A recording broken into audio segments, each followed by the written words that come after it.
अगर बहू अच्छी हो तो बेटे की ज़रूरत नहीं। छोटा बेटा बहू कई दिनों से मुझे मुंबई आने कह रहे थे, लेकिन इनके जाने के बाद मेरी सहेलियों ने मुझे बताया था कि गांव का घर तेरा अपना है, इसे छोड़कर मत जाना। वैसे भी छोटी बहू तेज तर्रार है, उसे तेरी नहीं पटेगी, इसलिए उनके पास जाने से मेरी हिम्मत नहीं हो रही थी।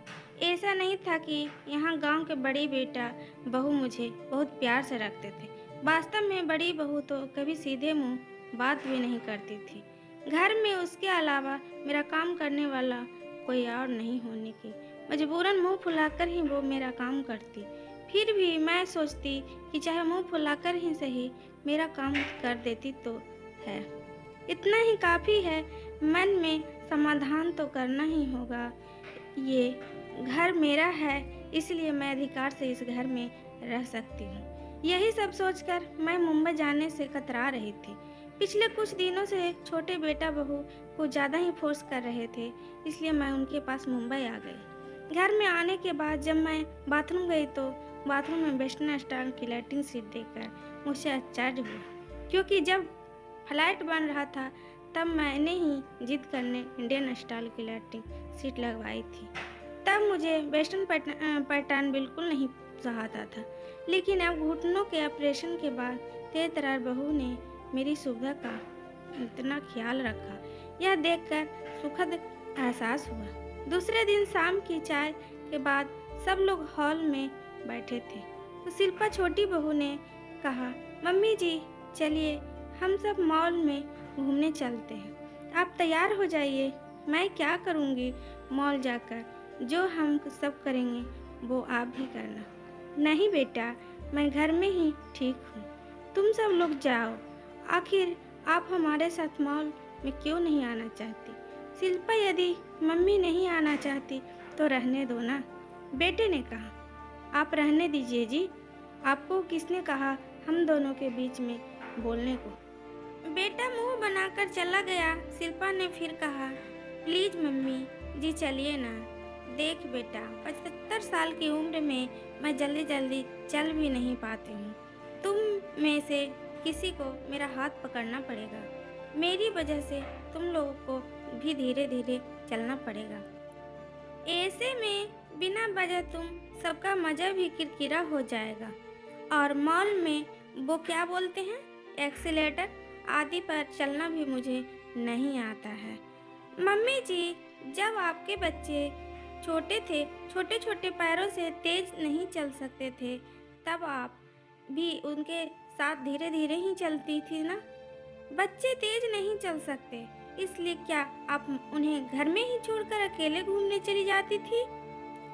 अब हम बच्चों की बारी है, आपके साथ हम धीरे धीरे चलेंगे। आखिरकार घर में बैठे बैठे आप भी तो बोर हो जाती होंगी। रहा सवाल एक्सीलेटर का, तो मैं हूँ ना, आप बस तैयार हो जाइए, मुझे अभी बहुत काम है।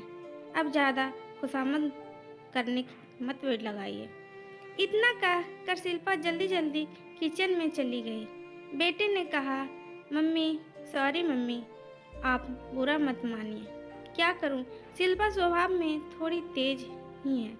आजकल तो उसकी जुबान कुछ ज़्यादा ही कड़वी हो गई है। बहू की प्यार भरी डांट में मेरी आंखें भीग गई। मैंने कहा, बेटा मीठा बोलने वाले तो बहुत देखे हैं, लेकिन शिल्पा के तेज स्वभाव में भी एक अपनापन है। मैं सालों से इसी अपनापन के लिए तरस रही थी। जाकर तू भी तैयार हो जा, नहीं तो तुझे भी डांट खानी पड़ेगी। मॉल में जाने पर मैंने देखा कि ग्राउंड फ्लोर पर तो ज़्यादा कुछ है ही नहीं, ऊपर ही जाना पड़ेगा। बहू रानी जिद करके मुझे मॉल में ले तो आई, लेकिन अब मैं एक्सीलेटर से ऊपर कैसे जाऊंगी? सब मुझे देखकर हंसेंगे। ये सब सोच सोचकर मैं परेशान हो रही थी। इतने में शिल्पा बोली, मम्मी जी हमें यहाँ 5 मिनट तक एक्सीलेटर के पास खड़े रहते हैं। आप आते जाते लोगों को ध्यान से देखिए, वे कैसे पहली सीढ़ी पर पैर रखते हैं, कैसे बिंदास होकर एक्सीलेटर पर चलते हैं, जैसे ही घर की सीढ़ियाँ चढ़ रहे हो।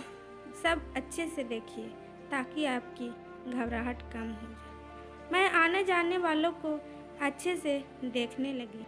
मुझे किसी भी चेहरे पर थोड़ा सा भी डर नहीं दिखा। ये सब देखकर मेरा भी डर भी कम हो गया। शिल्पा ने कहा, मैं आपका हाथ पकड़कर रखूंगी। आप बिल्कुल न घबराते हुए मेरा हाथ पकड़कर रखिए। चलिए, क्या आप एक्सीलेटर पर चलने का तैयार हैं? हाँ ठीक है, ऐसा कहकर मैंने शिल्पा का हाथ कसकर पकड़ लिया। उस वक्त मुझे ऐसा लगा जैसे मैं एक बच्ची हूँ और वो मेरी माँ, जो अपने बच्चे का हाथ पकड़कर उसे एक्सीलेटर पर चलना सिखा रही है। जैसे ही हमने पहली सीढ़ी पर पैर रखा, मेरा बैलेंस थोड़ा सा बिगड़ गया, लेकिन शिल्पा का हाथ पकड़े हुए होने से जल्दी ही संभल गई।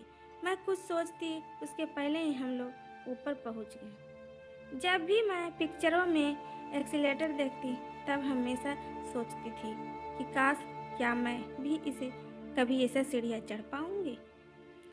मुझे बुढ़िया को कौन ले जाएगा, मॉल आदि में मेरे साथ धीरे धीरे कौन चलेगा।